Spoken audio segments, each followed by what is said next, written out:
Class 10 के बच्चों trigonometry का इंट्रोडक्शन पार्ट लेकर के आए हैं और इंट्रोडक्शन पार्ट में हम आपको बताएंगे त्रिकोणमिति अनुपात होता क्या है।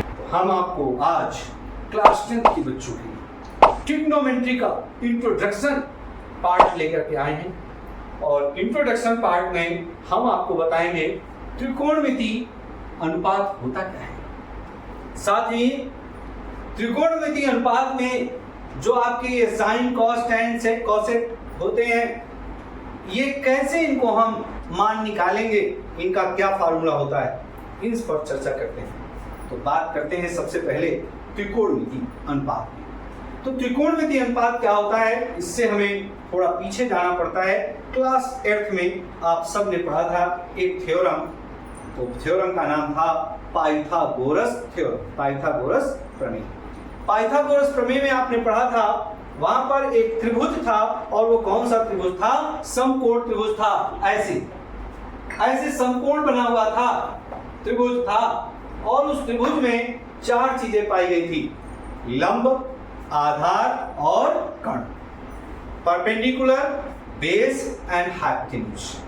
तो यहां पर भी हमने आपको दिखाया लंब, आधार, कर्ण। अब बात आती है कि यहाँ आधार कैसे होगा, जहां पर जो एंगल हम लेंगे उससे बनने वाली साइड आधार कहलाएगी, उसके अपोजिट एंगल के अपोजिट साइड जो होगी वो क्या कहलाएगी, लंब कहलाएगी, और 90 डिग्री के अपोजिट जो साइड होगी वो क्या कहलाएगी, हाइपोटेन्यूज कहलाएगी। अब यहां पर हम बात करते हैं सबसे पहले किसी समकोण त्रिभुज में किन्हीं दो भुजाओं के अनुपात को त्रिकोणमिति अनुपात कहते हैं।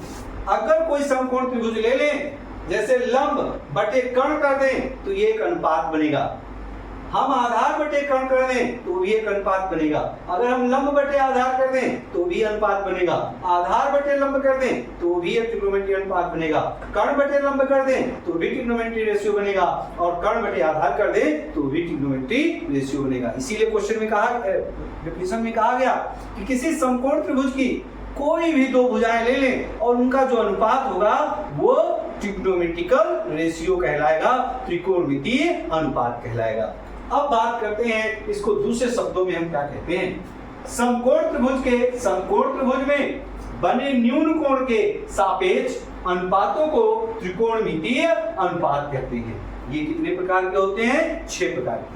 पहले तो ये बताएं ये कोण के सापेक्ष कैसे, जैसा कि मैंने इस चित्र को बनाया, फिगर को बनाया है, यहाँ पे थीटा जो है न्यून कोण है, इस न्यून कोण के सापेक्ष ही हम लेते हैं। अब ये न्यून कोण है तो इसके सापेक्ष ये लंब है, इसके सापेक्ष ये आधार है। कर्ण में कोई परिवर्तन नहीं होता है, लेकिन भुजाओं में परिवर्तन होता है।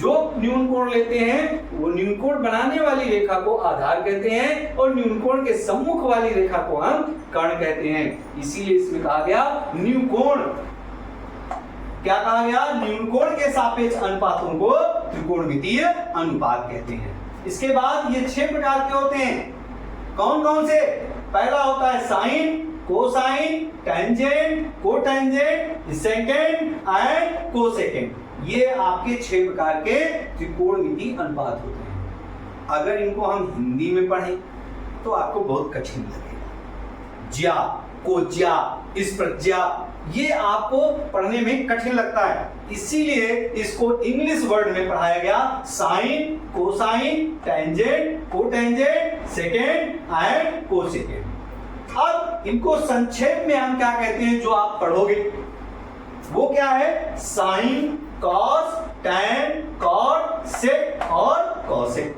यही तो पढ़ेंगे हम। ज्यादातर जब पढ़ते हैं तो हमें sine, cos, tan, cot, sec, cosec का प्रयोग होता है। कहीं पर sine, cosine, tangent, cotangent, secant and cosecant नहीं लिखा होता है। इसको हम शॉर्ट फॉर्म जो पढ़ते हैं वो है आपका sine, cos, tan, cot, sec and cosec. अब बात करते हैं कि हमारा साइन कैसे आएगा।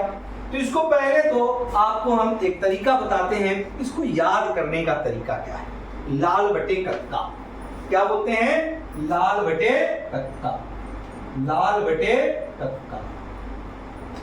एल माने लंब, ए माने आधार, ए का मतलब आधार, के का मतलब कर्ण। तो लाल बटे कक्का का मतलब आप समझ गए होंगे। इंग्लिश में इसे बोलते हैं पंडित बद्री प्रसाद हर हर बोले। इसमें पी होता है परपेंडिकुलर,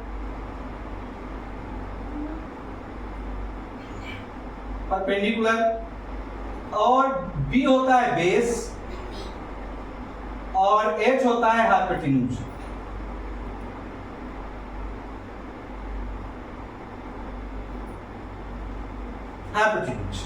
तो इस तरह से आपको हिंदी में लाल बटे कक्का, इंग्लिश में पंडित बद्री प्रसाद हर हर बोले, दोनों में से जो आपको इजी लगे उसको आप पढ़ सकते हो। अब बात करते हैं ये क्यों मैंने लिखा, क्योंकि यहां पर जब आप साइन की बात करते हो, क्योंकि थीटा ले लेते हो, तो साइन थीटा बराबर होता है, हिंदी में हम लिखते हैं लंब बटे कर्ण। पहले वाले फिगर नंबर 1 में अगर हम देखें तो यहां पे लंब क्या है, BC,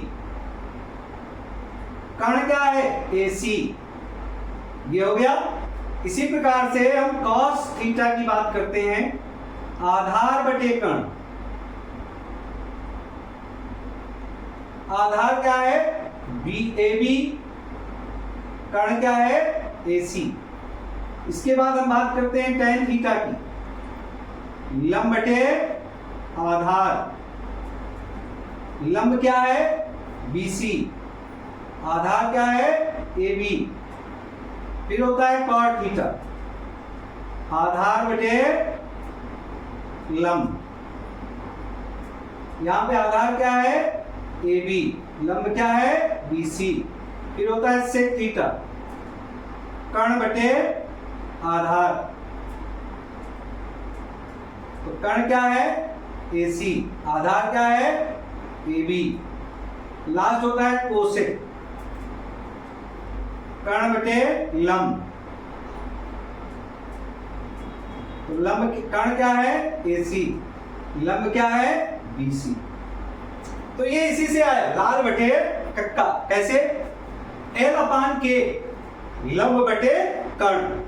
दूसरा क्या है, A/K, आधार बटे कर्ण। तीसरा क्या है, L/A, लंब बटे आधार। तो ये पहला हो गया। नीचे से पीछे से रिपोर्ट करो, A/L, आधार बटे लंब।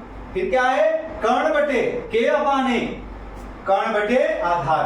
फिर K/L, कर्ण बटे लंब। तो ये आपका L/K, A/K, L/A। उसके बाद पलट दो, A/L, K/A, K/L। इसी प्रकार से इंग्लिश में भी कह सकते हैं P/H, perpendicular upon hypotenuse, B/H, base upon hypotenuse, P/B, perpendicular upon base. फिर पलट दीजिए B/P, बेस अपॉन हाइपोटेन्यूज, अब base upon perpendicular, H/B, hypotenuse upon base, H/B, hypotenuse upon perpendicular. तो ये आपके क्या है, इंट्रोडक्शन हुआ।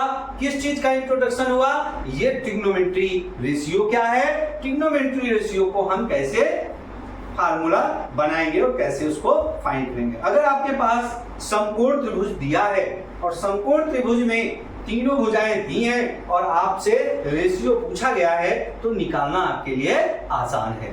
ठीक है, तो आगे हम इस पर कैसे इनकी वैल्यूज निकालेंगे उस पर भी चर्चा करेंगे। तो आज यहीं पर आपको ट्रिग्नोमेट्री का इंट्रोडक्शन हुआ।